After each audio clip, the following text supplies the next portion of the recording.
Shalom, sahabat CS dimanapun Anda berada. Saya sangat bersuka cita bisa menjumpai Anda di dalam channel saya ini. Firman Tuhan kali ini berjudul Turun dari Surga. Siapa yang turun dari surga? Ini pertanyaan yang penting di bulan Desember, bulan Natal ini, saudara. Untuk itu kita buka Alkitab kita dalam Lukas pasal 2 ayat 11. Lukas 2 ayat 11 dikatakan, hari ini telah lahir bagimu juru selamat, yaitu Kristus Tuhan di kota Daud. Saudara-saudara sekalian, ada 300 nubuat tentang Mesias, tentang kedatangan Mesias di perjanjian lama. Nubuatan kedatangan Tuhan Yesus yang mula-mula itu dicatat di Kejadian 3 ayat 15 yang disebut dengan proto-evangelium. Nah, dari sekian banyak itu, saudara, ada 2 nubuat yang digenapi di ayat yang tadi kita baca, yaitu nubuatan Yesaya 9 ayat 5. Itu dikatakan begini, sebab seorang anak telah lahir untuk kita. Seorang putra telah diberikan untuk kita. Lambang pemerintahan ada di atas bahunya.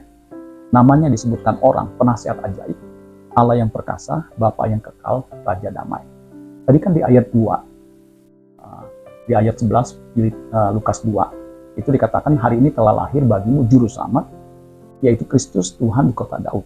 Itu nubuatan dari Yesaya pasal 9 ayat 5 yang tadi kita sudah baca juga. Sebab seorang anak telah lahir untuk siapa? Untuk kita. Ya, seorang putra telah diberikan untuk kita. Nah, itu digenapi pada waktu Yesus datang dan berita itu disampaikan oleh malaikat. Dan nubuatan yang kedua yang saya ingin sampaikan di Mika pasal 5 ayat 1 itu juga nubuatan tentang kedatangan Mesias atau kedatangan Kristus. Mesias itu bahasa Yunani untuk Masiah. Masiah itu Ibrani. Bentuk Yunaninya adalah Mesias, artinya yang diurapi. Yang diurapi itu bahasa Yunaninya Kristos. Jadi Kristus yang diurapi atau Mesias yang diurapi. Dikatakan Mika 5 ayat 1, tetapi engkau hai Bethlehem Efrata, hai yang terkecil di antara kaum Yehuda, daripadamu akan bangkit dariku seorang yang akan memerintah Israel, yang permulaannya sudah sejak purbakala dan sejak dahulu. Nah, saudara sekalian, dikatakan tadi dikatakan telah lahir bagimu juru selamat, yaitu Kristus Tuhan di kota Daud. Kota Daud itu di mana? Mika mengatakan akan bangkit dari Bethlehem seorang yang akan memerintah, dan pemerintahnya sejak purbakala, sejak dahulu kala. Kota Daud itu yang pernah direbut oleh Daud dalam peperangan. Itu dicatat di dalam 1 Samuel, saudara ya. Ketika Daud berperang, dia mendapatkan wilayah yang disebut Yerusalem dan di sekitarnya termasuk Bethlehem, di mana tempat Yesus dilahirkan. Jadi saudara sekalian, Mesias itu akan dilahirkan sudah dinubuatkan ribuan tahun, ratusan tahun sebelum Yesus lahir, saudara. Dan memang Yesus adalah Mesias. Yesus mengakui bahwa dia adalah Mesias. Itu dicatat di dalam Yohanes pasal 4 ayat 25. Ini ketika Yesus berdialog dengan perempuan Samaria di sumur Yakub. Dikatakan gini, jawab perempuan itu kepada Yesus, aku tahu bahwa Mesias akan datang. Jadi orang Israel, termasuk orang Samaria yang campuran Israel dengan non-Yahudi, mengatakan, aku tahu bahwa Mesias akan datang, yang disebut juga Kristus. Jadi Mesias dan Kristus itu artinya yang diurapi. Apabila ia datang, ia akan memberitakan segala sesuatu kepada kami. Kata Yesus kepadanya, akulah dia yang sedang berkata-kata dengan engkau. Jadi Yesus mengakui bahwa dia adalah Mesias yang akan datang itu. Nah, saudara-saudara sekalian, kelahiran Kristus itu merupakan berita baik, merupakan berita besar. Ya, kalau kita baca ayat sebelumnya dari Lukas pasal 11 ayat 10, itu malaikat dikatakan gini, lalu kata malaikat itu kepada mereka ini para gembala di padang, jangan takut, sebab sesungguhnya aku memberitakan kepadamu kesukaan besar untuk seluruh bangsa. Ini luar biasa. Kalau New King James mengatakan begini, then the angel said to them, do not be afraid, jangan takut, for behold, I bring good tidings itu kabar baik. I bring you good tidings of great joy, which will be to all people, yang akan bagi seluruh bangsa atau seluruh dunia, saudara. Jadi kelahiran Yesus, kedatangan Yesus ke muka bumi ini, itu adalah berita besar, berita sukacita yang memang sudah dinubuatkan ratusan tahun sebelum Yesus lahir. Nah, yang menarik saudara sekalian, ada satu lagu Natal yang pada umumnya dinyanyikan ketika hari Natal, yaitu Joy to the World, kesukaan bagi dunia.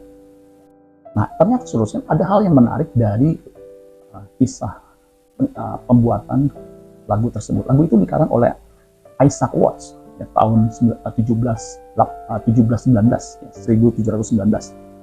Nah, lagu ini saudara sekalian sebenarnya diambil dari Mazmur 98 ayat 1 sampai 9. Jadi tidak ada unsur Natalnya. Malah lebih tepat Mazmur 98 ayat 1 sampai 9 itu bicara sebenarnya tentang kedatangan Yesus yang kedua, bukan yang pertama ketika dia lahir. Nah, yang menarik, lagu syair yang dibuat oleh Isaac Watts. Isaac Watts ini juga seorang pendeta, dia pengarang lagu rohani. Itu banyak teksnya, dari 750 lagu yang diciptakannya itu dari Alkitab. Nah, lagu ini memang saudara-saudara sangat menarik kalau kita perhatikan. Lagu ini diaransemen oleh John Lowell Mason. Melodinya itu diambil dari seorang komposer terkenal namanya John George Handel. Jadi aransemen tahun 1838. Ya, nah sejak saat itu Natal hampir selalu menyanyikan lagu ini. Nah, yang menarik saudara-saudara, lagu ini sebenarnya adalah ajakan menyambut Yesus yang datang itu, saudara. Nah, lagu ini, saudara, menunjukkan sukacita yang besar ketika seseorang mengetahui bahwa ada juru selamat yang datang. Ya. Nah, lagu ini simple, nadanya simple, hanya satu oktav dari do, re, mi, fa, sol, la, si, do rendah sampai do tinggi. Jadi hanya satu oktav. Tapi yang menarik, kalau saudara perhatikan di situ, ya, kesukaan bagi dunia, Tuhan sudah datang. Atau ada versi lain, kesukaan bagi dunia, penebus datanglah. Nah, yang menarik saudara sekalian, nada dari lagu itu diambil dari do, re, mi, fa, sol, la, si, do. Ya.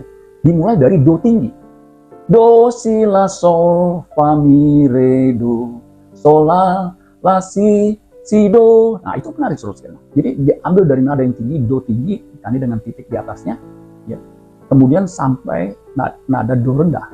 Ya. Jadi Tuhan yang maha tinggi ini mengandung filosofi yang menurut saya luar biasa, ya. Bukan tanpa maksud, tapi dengan maksud ilahi. Bahwa Tuhan yang maha tinggi itu mau datang ke dunia ini di tempat yang rendah. Tuhan dari surga mau datang ke manusia yang di bumi ini yang rendah, yang sudah berdosa. Jadi do, si, la, sol, fa, mi, re, do, sol, la, si, do. Nah, itu luar biasa. Jadi Tuhan Yesus turun ke bumi ini untuk mengangkat kita supaya kita bisa naik ke surga.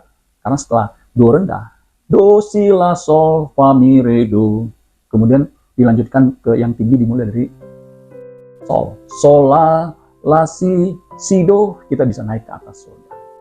Memang keselamatan hanya ada di dalam Tuhan Yesus Kristus. Itu harga mati. Dan keselamatan tidak ada di dalam siapapun juga. Sebab di bawah kolong langit ini, dan keselamatan tidak ada di dalam siapapun juga selain di dalam Dia, di dalam Yesus. Sebab di bawah kolong langit ini tidak ada nama lain yang diberikan kepada manusia yang olehnya kita dapat diselamatkan. Itulah sebab Yesus berkata di Yohanes 14 ayat 6. Akulah jalan, kebenaran, dan hidup. Tidak ada seorang pun yang dapat datang kepada Bapa kalau tidak melalui aku. Jadi kalau Yesus tidak turun ke bumi ini, ya semua manusia akan meluncur masuk neraka. Yohanes Pembaptis berkata, lihatlah anak domba Allah yang mengangkut, yang mengangkat, yang menghapus dosa dunia. Jadi keselamatan hanya ada dalam Yesus Kristus. Yesus berkata, Yohanes 11 ayat 25-26, akulah kebangkitan dan hidup.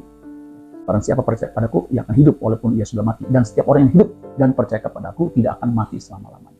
Jadi kita bersyukur kalau kita bisa menerima Dia, menerima Yesus sebagai Tuhan dan Juru Selamat.